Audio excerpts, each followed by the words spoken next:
दोस्तों, जन्माष्टमी पर अगर आपने यह उपाय कर लिया तो मैं ईश्वर की सौगंध खाता हूं। आपके घर से गरीबी दूर भाग जाएगी। आप रातों रात माला माल हो जाएंगे। मैं भगवान कृष्ण की सौगंध खाता हूं।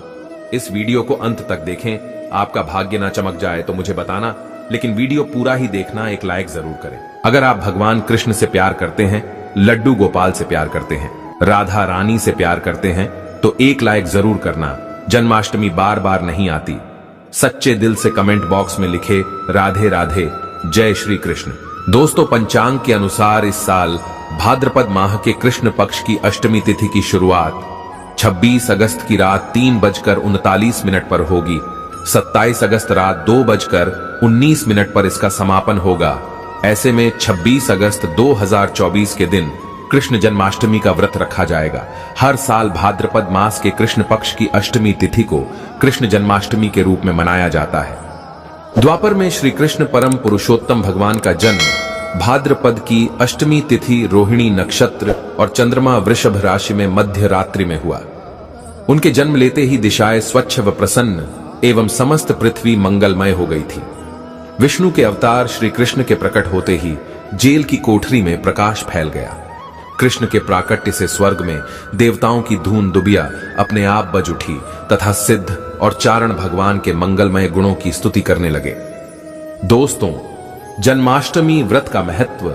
शास्त्रों में जन्माष्टमी के व्रत को 1000 एकादशी व्रत के समान माना गया है। 100 बार गंगा स्नान करने का जो पुण्य मिलता है, मात्र जन्माष्टमी का व्रत करने से प्राप्त हो जाता है।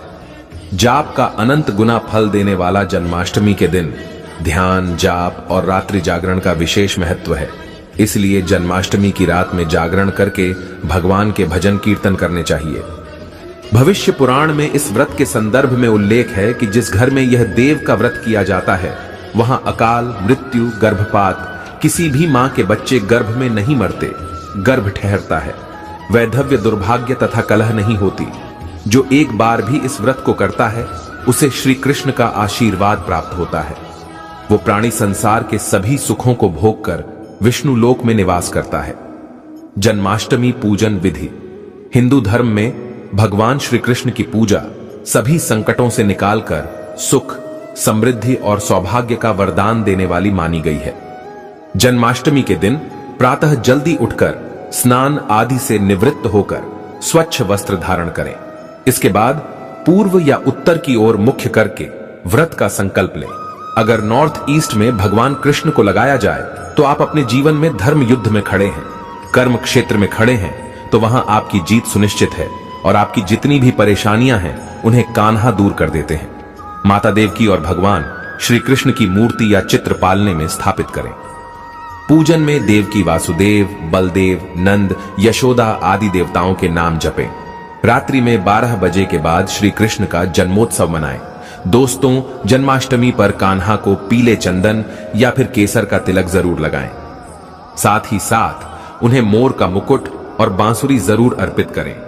लड्डू गोपाल को पंचामृत से अभिषेक कराकर भगवान को नए वस्त्र अर्पित करें एवं झूला झुलाएं। तुलसी डालकर माखन, मिश्री व धनिये की पंजीरी का भोग लगाएं। तत्पश्चात आरती करके प्रसाद को वितरित करें।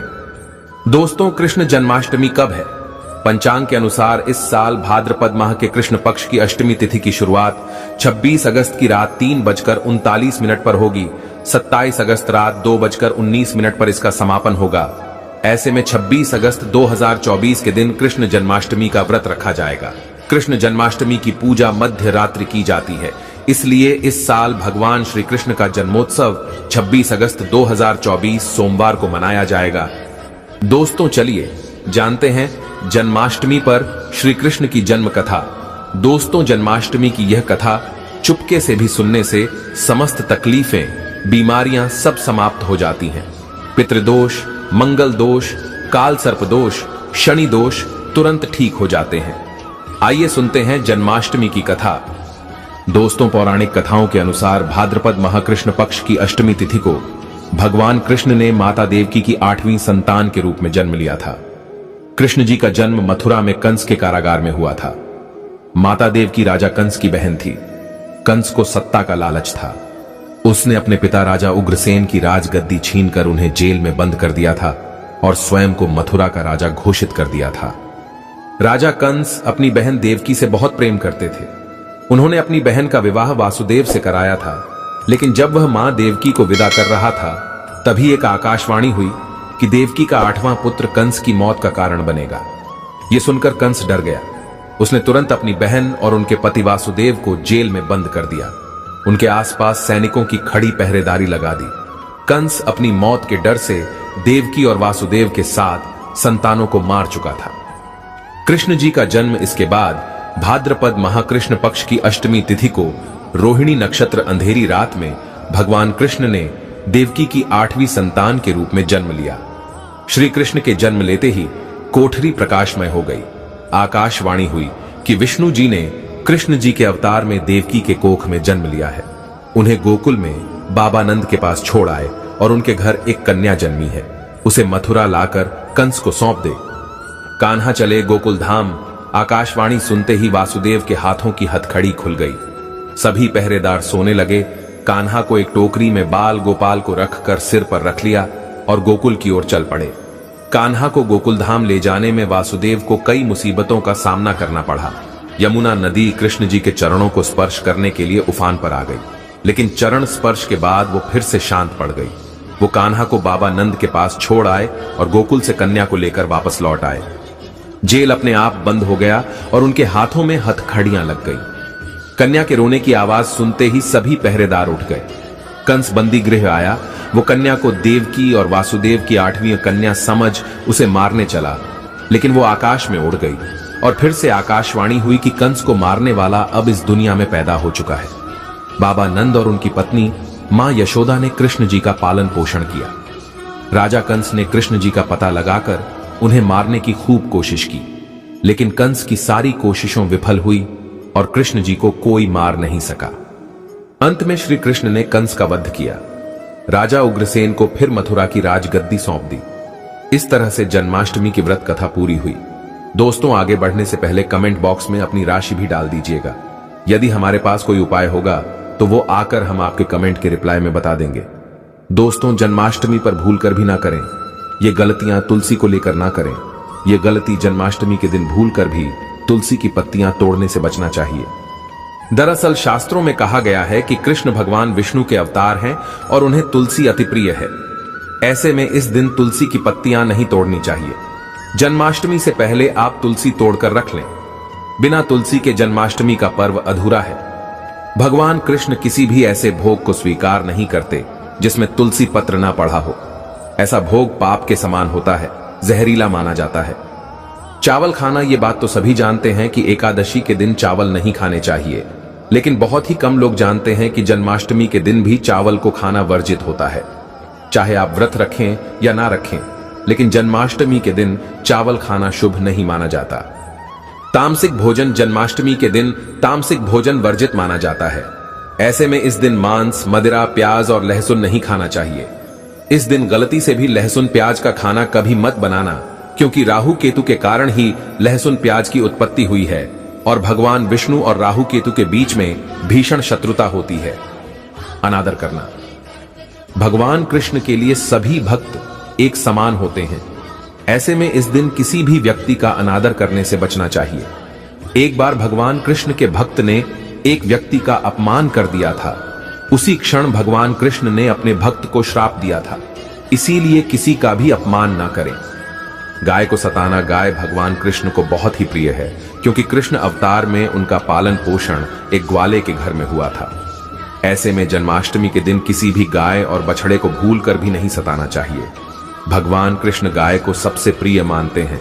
गाय माता को सबसे ज्यादा प्यार करते हैं, इसीलिए गाय को इस दिन रोटी, फल वगैरह मिठाई अवश्य खिलाएं। जन्माष्टमी के दिन केवल सात्विक खाना खाएं। जन्माष्टमी व्रत में दूध और दही जरूरी है। व्रत के दौरान ताजे फलों के शेक, लस्सी, छाछ या दूध का मजा ले सकते हैं। नारियल पानी पी सकते हैं। जन्माष्टमी के दिन पेड़ों को काटना भी अशुभ माना जाता है।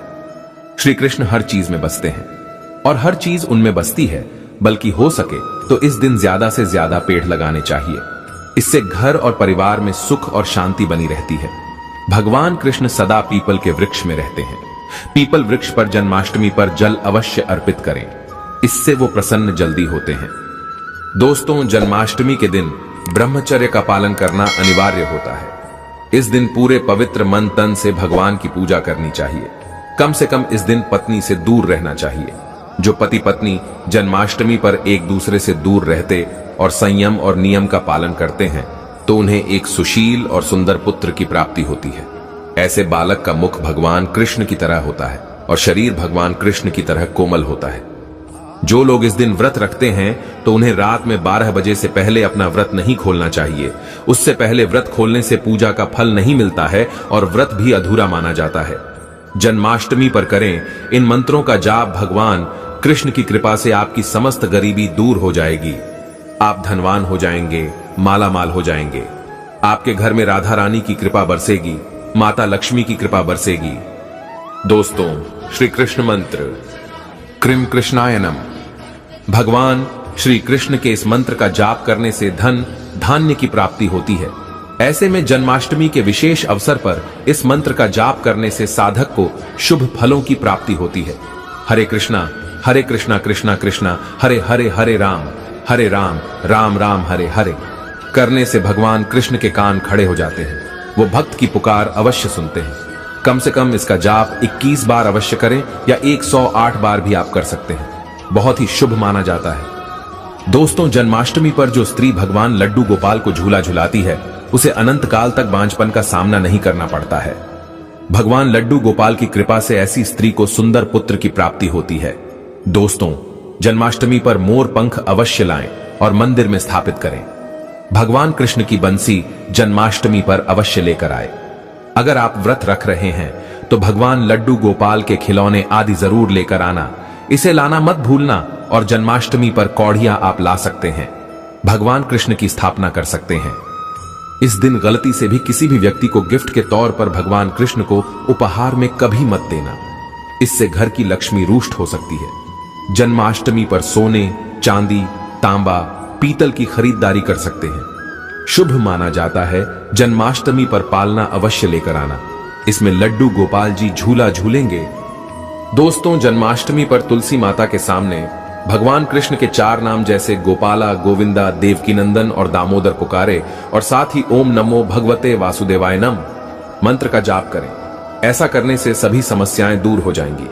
माता तुलसी आपके घर को धन धान्य से भर देंगी। जन्माष्टमी के दिन भोग में मक्खन के साथ तुलसी दल जरूर डालें और वो भगवान कृष्ण को अर्पित करें। दोस्तों, जन्माष्टमी के शुभ अवसर पर करें नमक का विशेष उपाय। दोस्तों, मैं ईश्वर की सौगंध खाता हूं। नमक का यह उपाय करने से आपके समस्त पाप नष्ट हो जाएंगे, गरीबी दूर हो जाएगी, आपकी नौकरी लग जाएगी। संतान प्राप्त हेतु व्यापार चलाने के लिए भी यह उपाय जरूर करें। दोस्तों, हम भी नमक का यह उपाय जरूर करते हैं। मैं ईश्वर की सौगंध खाता हूं। अगर आपने यह उपाय कर लिया तो आपको करोड़पति होने से कोई नहीं रोक पाएगा। भगवान कृष्ण का विशेष आशीर्वाद मिलेगा। आइए जानते हैं नमक का विशेष उपाय। दोस्तों, उपाय है एक नमक का पैकेट, 50 ग्राम सूखी लाल मिर्च, 500 ग्राम चावल, 100 ग्राम उड़द की दाल, 250 ग्राम आटा और 11 रुपए की दक्षिणा तथा एक पानी की बोतल और 5 रुपए के काले तिल। बस इतनी सी सामग्री एक थैली में एकत्रित कर ले। दोस्तों, उसके बाद किसी भी गरीब, बुजुर्ग या गरीब महिला को चुपके से दान दे दे और पीछे मुड़कर ना देखे, घर को वापस चले आए। दोस्तों, आप यकीन मानो गुरु परंपरा से प्राप्त ये महाउपाय आपकी काया पलट कर रख देगा। दिन दुगनी रात चौगुनी आप तरक्की करेंगे। दोस्तों, ये उपाय हम भी जरूर करते हैं। महापुस्तक और शास्त्रों में लिखा महाउपाय आज हम आपको बता रहे हैं। यह उपाय जन्माष्टमी के दिन जरूर करें। मैं ईश्वर की सौगंध खाता हूं, आपका भाग्य उदय हो जाएगा। दोस्तों, यह उपाय मैं हर जन्माष्टमी के दिन जरूर करता हूं। आप भी यह मौका हाथों से मत जाने देना। सच्चे दिल से कमेंट बॉक्स में जरूर लिखें राधे राधे, जय श्री कृष्ण। एक लाइक तो बनता है।